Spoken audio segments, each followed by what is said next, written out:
My name is Nathalye Rich, and Jesus changed my life. So, for majority of my life, all my life I went to church every Sunday, but when I went to church, it didn't really fill my spirit how it does now when I go to church. I would normally, take naps in church, or, I would listen and not really understand what the pastors were saying. But it honestly felt like I was going to church just to say I was going to church. While I was growing up in in elementary school, while I was growing up in elementary school, I was, growing to be a more chunkier girl, and I started becoming, more plus size. And, it was very uncommon back in the day for little girls to be that chunky. And so I would go home and I would go to my cousin's house, and I would be teased about my weight and just for me being oversized, and it was very hard to love myself. Kind of got really depressed about it, and then it kind of made me put up a barrier, and I started losing friends because I was hanging around the wrong people. So I would distance myself and isolate myself from them. And then once that started all happening, I started self-harming because I thought that it would be better if I wasn't around. So that was in my mind, that I had no family, no real family that really cared about me, and no real friends either. So I just, thought, maybe if I just end it all, it'll be okay. But no, so my mom stopped that. Then after that, I started running away. Then my mom would find me. So it was no escaping physically. So I started mentally escaping. And it became really tough because I was trying to reach out to people and nobody would try to help. And then that's when I started trying to reach out to God.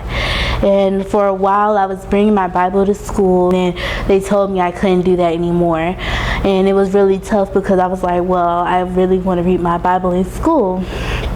And so they told me I couldn't do it, and I stopped bringing my Bible to school. That's when I started building barriers and isolating myself more and more. Then I got into high school, and I got introduced into the cursing. I got introduced into fighting and all the drugs and liquor and stuff. But I never did any of that because I thought it was gross.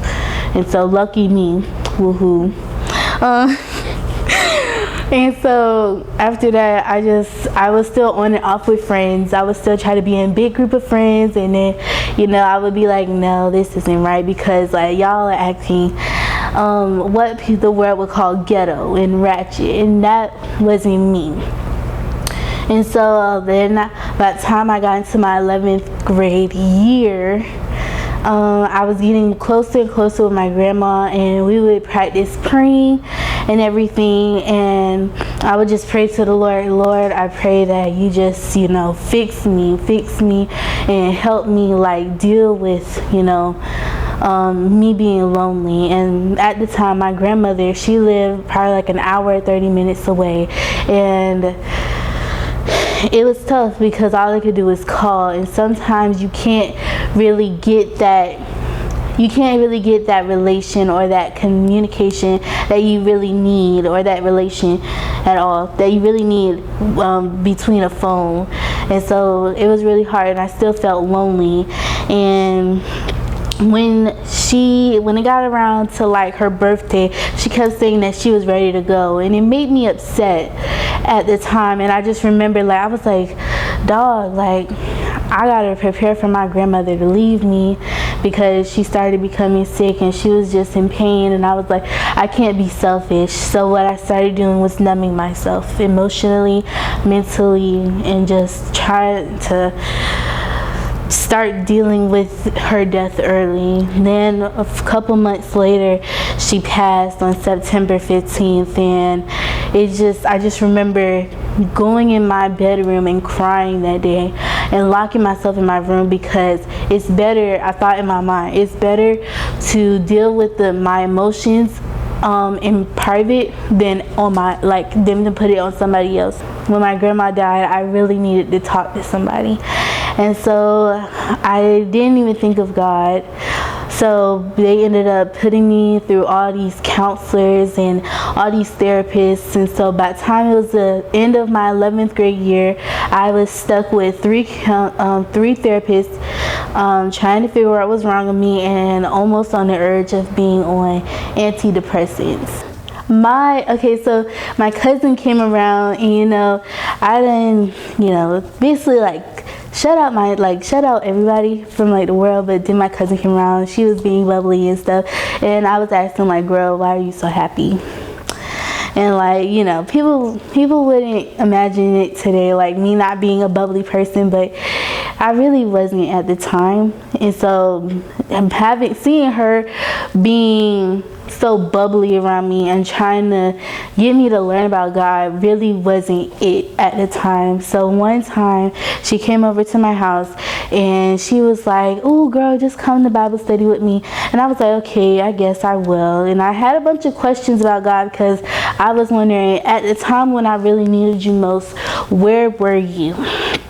That's my main question that I had for God. And when I went to the church and I just sat there and I listened, and it was no movement during praise and worship, and I just listened. I didn't take no notes. I just sat there and I just looked at him. I looked at the environment, and then something in me just sprouted me up. It just made me a whole lot happier.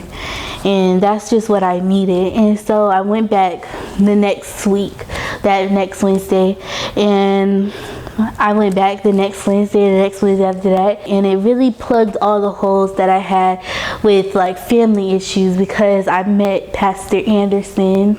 I met the Anderson, and then I met other people as well, and it was just awesome from there. And I just wanted to become the best Christian I can be, and I got saved as well.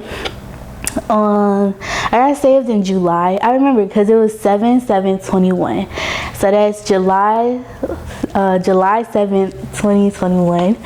And then after that, August something, I had got baptized, and it was just incredible, because I just saw my life just start changing. Okay, God, I believe God was going to start moving fast, and he did. Literally my whole plan for academics, or any plan for life in general, it completely changed. God changed my life a lot, and I can't do anything without the Lord, because every step I make is the Lord's step. Amen. So, do you feel like Jesus changed your life? Girl, yes, Jesus changed my life.